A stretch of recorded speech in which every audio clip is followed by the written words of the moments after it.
My husband's wealthy family thought they could destroy me with divorce papers, so I burned their empire to the ground before dropping the ultimate revenge bomb. And then life threw me the most brutal plot twist imaginable. The thick manila envelope slid across the polished mahogany table with a whisper of finality. I didn't need to open to know what it contained. The embossed lettering of law offices of Harrington and Pierce told me everything. Sign it. Marina's voice cut through the heavy silence like a scalpel. Today. Now. My fingers trembled as I pulled out the documents. The bold black letters petition for dissolution of marriage swimming before my eyes.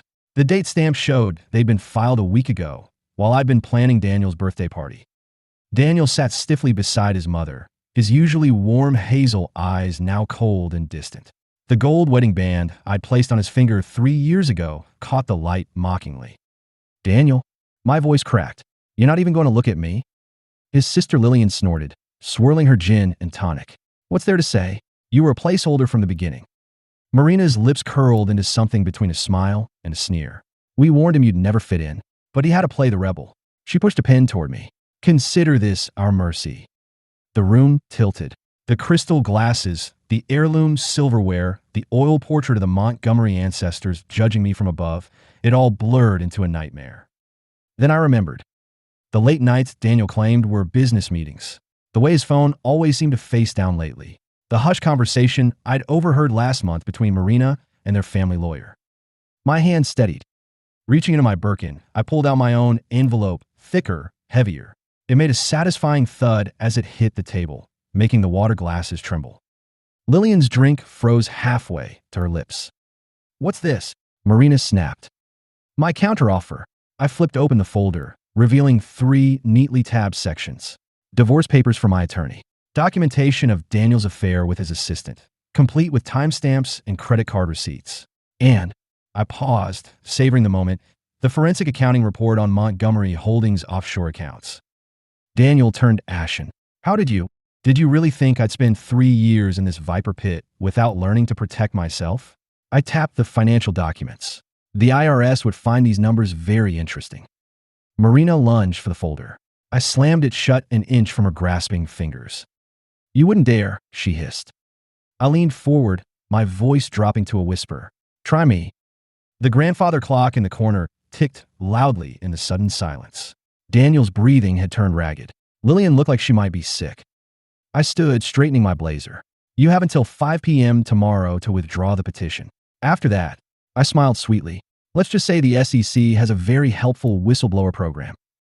Marina's carefully Botoxed face twisted in rage. You'll regret this.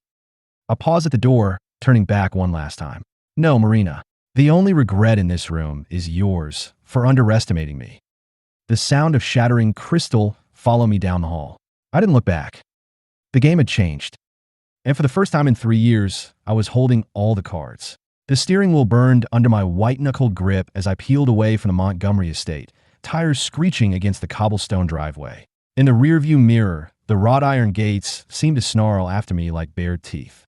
Rain began slashing against the windshield in erratic bursts, the storm clouds mirroring the tempest raging inside me. I drove without direction, my vision blurring with unshed tears.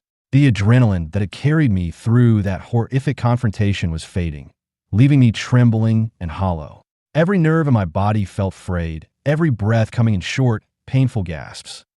When I finally pulled over at the abandoned marina lookout, the storm had reached its crescendo. Thunder cracked overhead as I collapsed against the steering wheel, great shuddering sobs racking my body. The scent of salt water and rain mixed with the fading traces of my Chanel No. 5, the perfume Daniel had bought me for our anniversary. Another lie, another manipulation. My hands instinctively cradled my stomach, where the digital test still burned in my memory. Pregnant. 3+ weeks. I discovered it just yesterday morning. After weeks of unexplained nausea, I'd chalked up to stress. The memory played on a cruel loop. Me standing in the Montgomery's gold-plated powder room, staring at that damning little plus sign while the sounds of Marina's luncheon laughter floated through the door. I'd planned to tell Daniel tonight. Had imagined his face lighting up the way it did during our early days, before the Montgomery name became more important than our vows. Before I became just another acquisition to be managed and eventually discarded. The ultrasound photo crinkled as I pulled it from my wallet. The technician had been so kind, so hopeful for me. "It's still early," she'd said, "but look, that's your little miracle right there." The grainy image blurred before my eyes. My phone buzzed violently against the leather seat. Daniel. Again. The screen showed 14 missed calls, 23 texts. I swiped them all away with numb fingers. The memories came then, unbidden and vicious. Daniel's first lie. "Just working late, babe." The night I'd found lipstick on his collar. Marina's razor-edge smile when she accidentally served me shellfish, knowing full well about my allergy. Lillian's smug expression when she'd borrowed my grandmother's pearls without asking, only to return them broken. But the clearest memory was of 3 months ago, when I'd stumbled upon the financial files while organizing Daniel's home office. The offshore accounts, the shell companies, the Montgomery fortune built on foundations of sand and secrets. I'd started documenting everything then, every financial discrepancy, every backhanded compliment caught on voice memos, every email and text that revealed their true nature. At first, it had been self-preservation, proof that I wasn't imagining the Cold War they waged against me. Then it became my arsenal. A particularly violent crack of thunder startled me back to the present. The storm had worsened, waves crashing violently against the marina docks. I stared at my reflection in the rain-streaked window, the smudged mascara, the trembling lips, the fire slowly kindling behind my eyes. They thought they'd broken me. They thought I'd walk away quietly.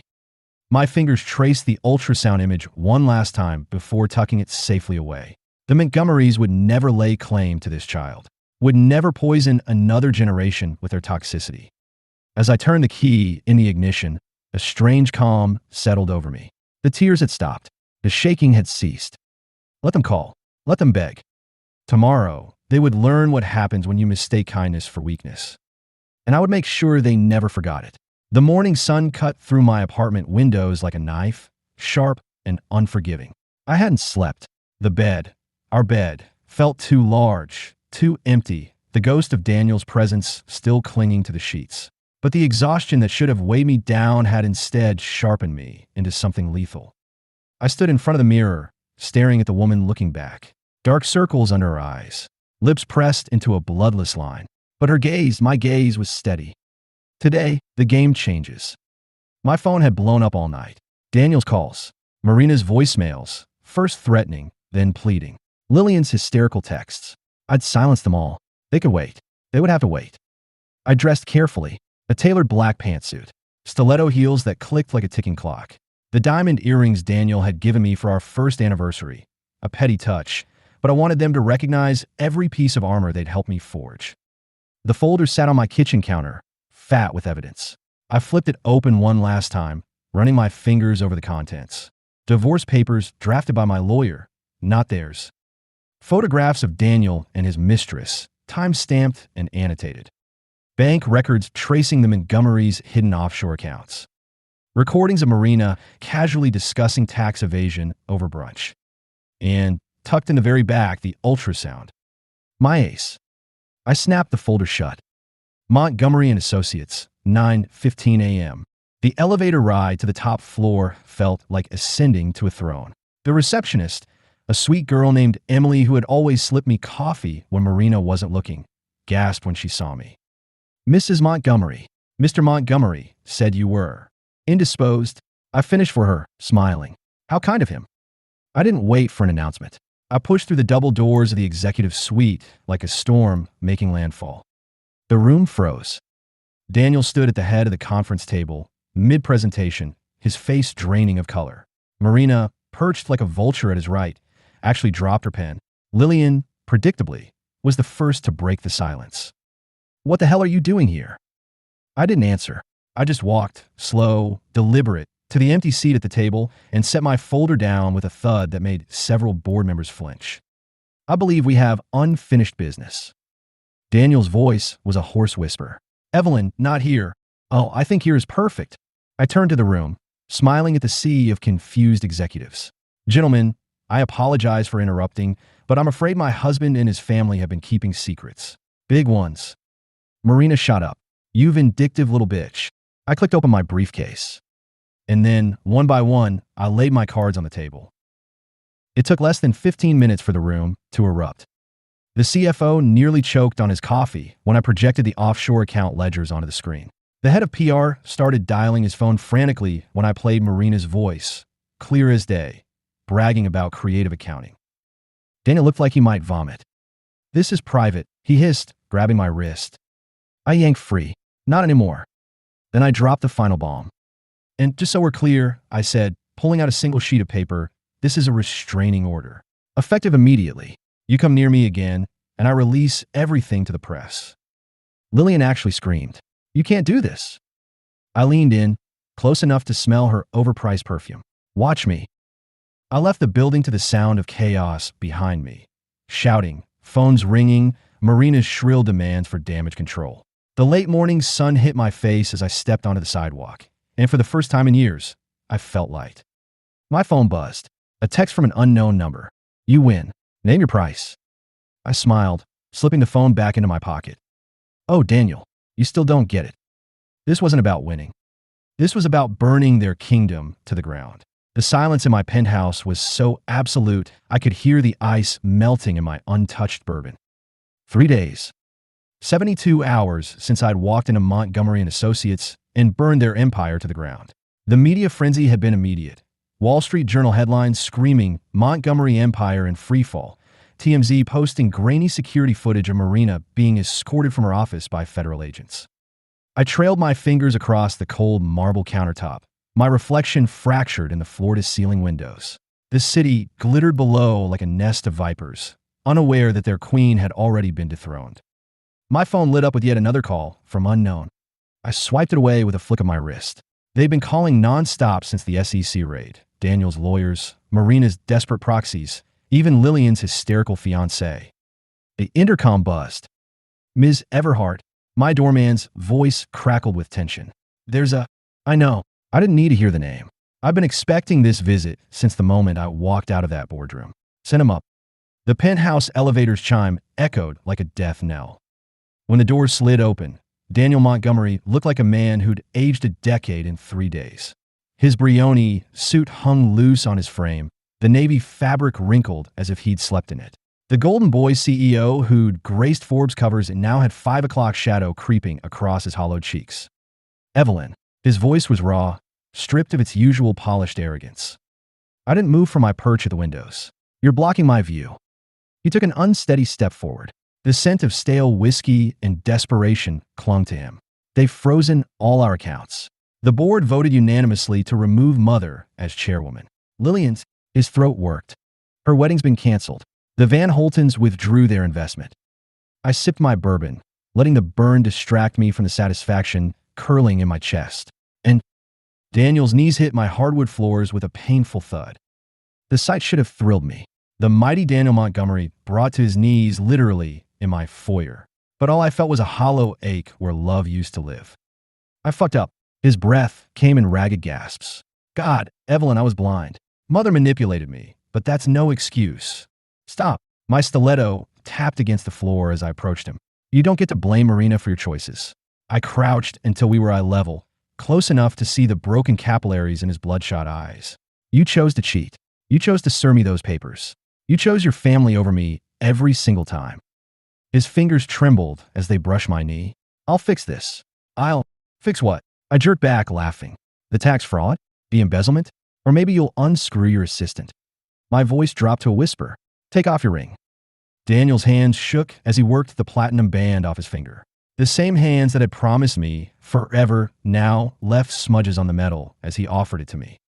I plucked it from his palm, studying the engraved initials inside. E and D entwined in an infinity symbol. The irony tasted bitter. The elevator doors had barely closed behind him when my laptop pinged. New email, paternity test results urgent.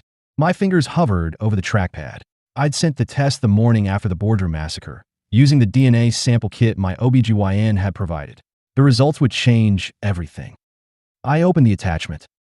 Probability of paternity, 0%. The words blurred. My ears rang. All the air left my lungs in a rush. Not Daniel's. The baby I'd been ready to fight for, to protect from the Montgomery poison, wasn't a Montgomery at all.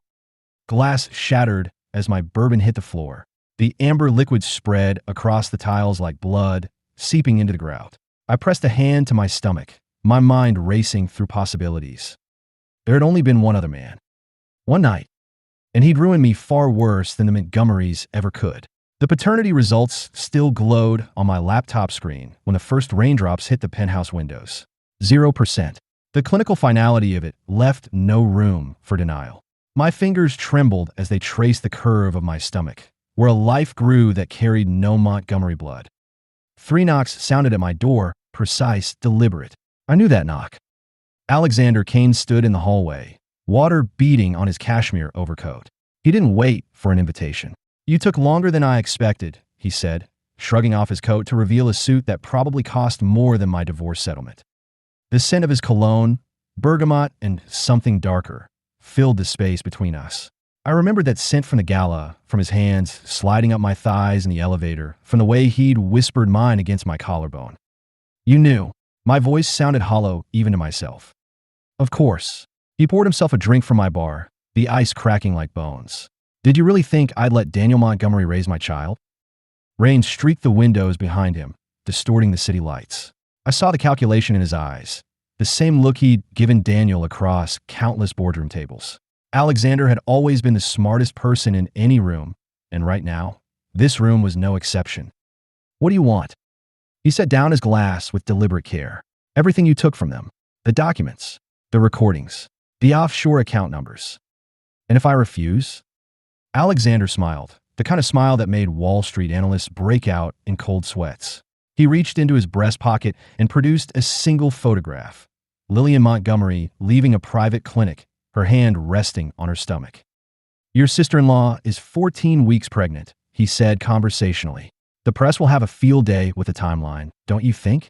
Especially considering Daniel's very public reconciliation attempt last month. The bastard had played us all. While I'd been dismantling the Montgomery empire piece by piece, Alexander had been positioning his pawns. Now he held checkmate in his hands. I walked to the safe, input the code, and handed him the flash drive containing every incriminating file. His fingers brushed mine, warm and deliberate. Wise decision. He pocketed the drive. "There's a car waiting downstairs. It'll take you to the airport." "And my child?" Alexander's gaze dropped to my stomach, something unreadable flickering in his eyes. "When the time comes," he said softly, "we'll talk." The door clicked shut behind him. Outside, the storm raged on. I pressed my forehead to the cold glass, watching the taillights of his town car disappear into the rain-slicked streets. Some wars aren't meant to be won. Some fires burn too hot to control. I turned off the lights and walked away.